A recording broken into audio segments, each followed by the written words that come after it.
बयानों को लेकर लगातार चर्चा में रहने वाले समाजवादी पार्टी के नेता और पूर्व मंत्री स्वामी प्रसाद मौर्य पर अब ऐसा हमला हुआ है जिसे शायद ही वो भूल पाए। नमस्कार, आप देख रहे हैं कैपिटल टीवी की स्पेशल स्टोरी और मैं हूं आपके साथ राजप्रीत कौर। आज आपको बताएंगे कि कैसे यूपी के कौशाम्बी में स्वामी प्रसाद मौर्य को दिखाए गए काले झंडे और लगे मुर्दाबाद के नारे। तो बिना देरी किए चलिए शुरुआत करते हैं। स्वामी को दिखाए गए काले झंडे, मुर्दाबाद के लगे नारे, फेंके जूता और स्याही। अपने बयानों को लेकर लगातार चर्चा में रहने वाले समाजवादी पार्टी के नेता और पूर्व मंत्री स्वामी प्रसाद मौर्य के काफिले को काले झंडे दिखाए गए। उत्तर प्रदेश के कौशाम्बी शहर पहुंचे समाजवादी पार्टी नेता स्वामी प्रसाद मौर्य के काफिले के आगे हिंदू संगठनों से जुड़े लोगों ने प्रदर्शन करते हुए उनका विरोध किया और मुर्दाबाद के नारे भी लगाए। बताया जा रहा है कि कौशाम्बी के करणपुर चौराहे पर जब स्वामी प्रसाद मौर्य का काफिला पहुंचा तो कुछ युवक उनकी गाड़ी के आगे आ गए। इस दौरान स्वामी प्रसाद मौर्य बौद्ध महोत्सव में शामिल होने कौशाम्बी पहुंचे थे। पुलिस ने आरोपियों को घटनास्थल पर ही पकड़ लिया। बताया जा रहा है कि प्रदर्शन करने वाले लोग हिंदू जागरण मंच से जुड़े हुए थे। इन लोगों ने स्वामी प्रसाद के काफिले पर जूता और स्याही फेंके। वहीं समाजवादी पार्टी ने वीडियो पोस्ट कर हमले की निंदा की। हमला करने वालों को कर दिया माफ। दरअसल कुछ लोगों की ओर से काले झंडे दिखाए जाने की घटना पर पूर्व मंत्री स्वामी प्रसाद मौर्य ने कहा, दलितों, गरीबों और पिछड़े वर्ग के लोगों पर सदियों से हमले किए जाते हैं।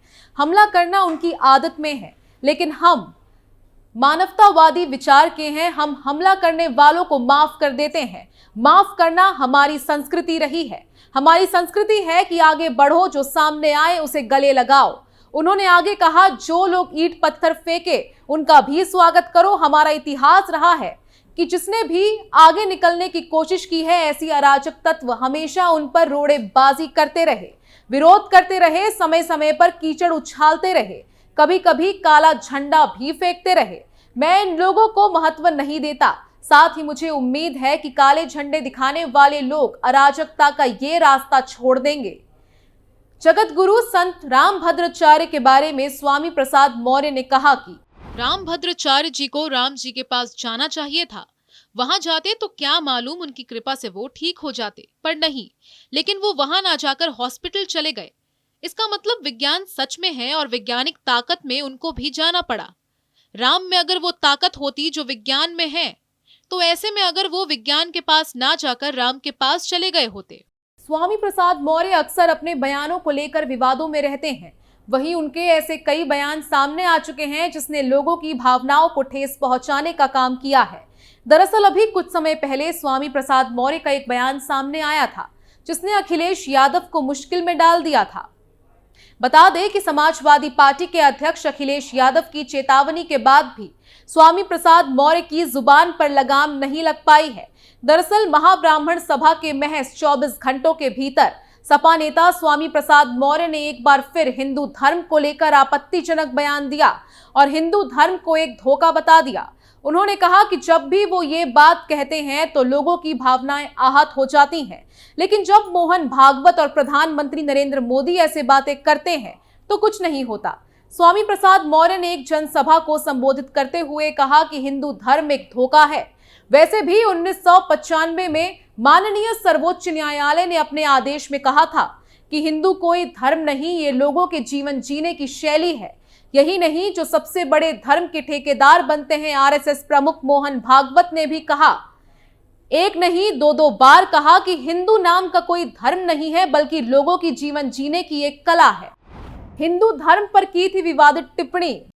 स्वामी प्रसाद मौर्य ने आगे कहा, देश के माननीय प्रधानमंत्री मोदी जी ने भी कहा कि हिंदू धर्म धर्म नहीं है, लेकिन इन लोगों के कहने से किसी की भावना आहत नहीं होती। अगर स्वामी प्रसाद मौर्य ये कह देते हैं कि हिंदू धर्म धर्म नहीं बल्कि एक धोखा है और जिसे हम हिंदू धर्म कहते हैं वो कुछ लोगों के लिए धंधा है, जब हम कहते हैं कि ये उन लोगों के लिए धंधा है तो पूरे देश में भूचाल आ जाता है।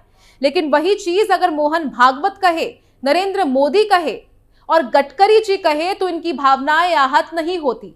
लेकिन यही बात अगर स्वामी प्रसाद मौर्य कहे तो लोगों की भावनाएं इतनी कमजोर होती हैं कि उनकी भावनाएं आहत हो जाती हैं। बता दें कि स्वामी प्रसाद मौर्य का ये बयान ऐसे समय में आया जब एक दिन पहले ही सपा अध्यक्ष अखिलेश यादव ने महाब्राह्मण सभा में कहा था कि हिंदू धर्म के खिलाफ टिप्पणियों पर अंकुश लगाया जाएगा। उन्होंने पार्टी के नेताओं को नसीहत दी थी कि वो किसी भी धर्म और जाति को लेकर कोई टिप्पणी ना करे। इसके बाद लगा था कि स्वामी प्रसाद मौर्य हिंदू धर्म के खिलाफ कोई टिप्पणी नहीं करेंगे, लेकिन लगता है अखिलेश की चेतावनी का मौर्य पर कोई असर नहीं पड़ा। वहीं इससे पहले स्वामी प्रसाद मौर्य के ऐसे कई विवादित बयान सामने आ चुके हैं जिसने लोगों को भड़काने का काम किया है। दरअसल स्वामी प्रसाद मौर्य का एक वीडियो सोशल मीडिया पर वायरल हुआ था जिसमें वो ये कहते नजर आ रहे थे कि रामचरितमानस में शूद्रों का अपमान किया गया। उन्होंने ये भी कहा कि ऐसी पुस्तकों में इन दोहों चौपाइयों को हटाना चाहिए या फिर इन्हें प्रतिबंधित करना चाहिए। स्वामी प्रसाद मौर्य एक निजी चैनल पर बातचीत कर रहे थे। इस दौरान उन्होंने रामचरितमानस की कुछ पंक्तियों का हवाला देते हुए बताया कि ब्राह्मण चाहे गुणहीन ही हो उसकी पूजा करनी चाहिए, वहीं शूद्र चाहे वेद भी जानता हो वो पूजनीय नहीं है। क्या यही धर्म है? करोड़ों लोग रामचरितमानस को नहीं गाते हैं।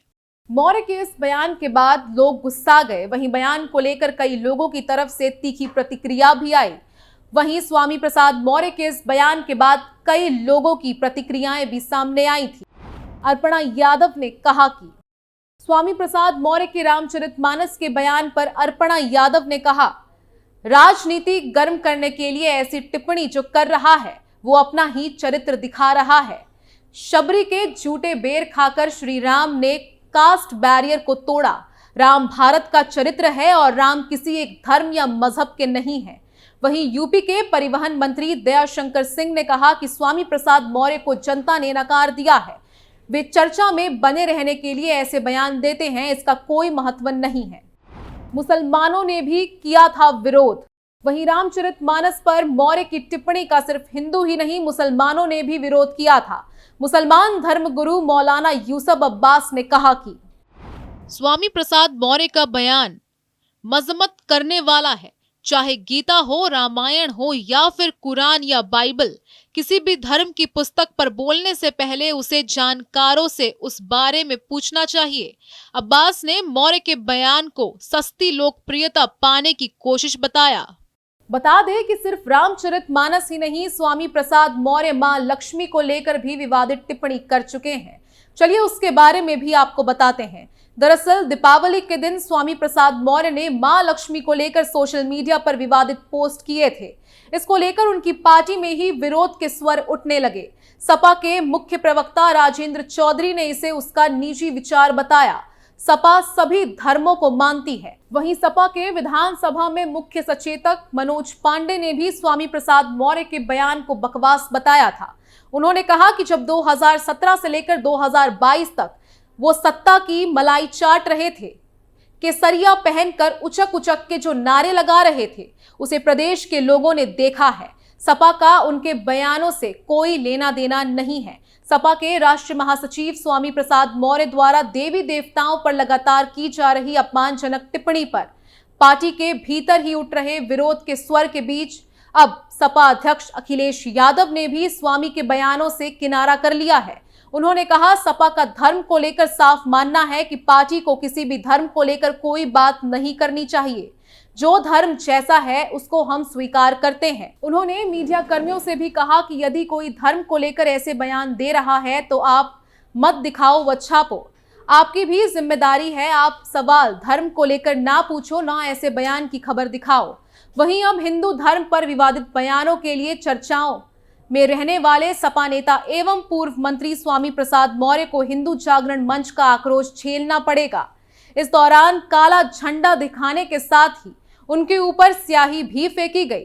हालांकि काफिला को रोकने का हिंदू संगठन का प्रयास पूरी तरह विफल रहा, लेकिन पुलिस विरोध प्रदर्शन को रोक पाने में पुलिस पूरी तरह नाकाम साबित हुई। पूर्व निर्धारित कार्यक्रम में विरोध की आशंका से पुलिस ने पुख्ता इंतजाम का दावा किया था, लेकिन सभी दावे आक्रोशित कार्यकर्ताओं के आगे धरे के धरे रह गए।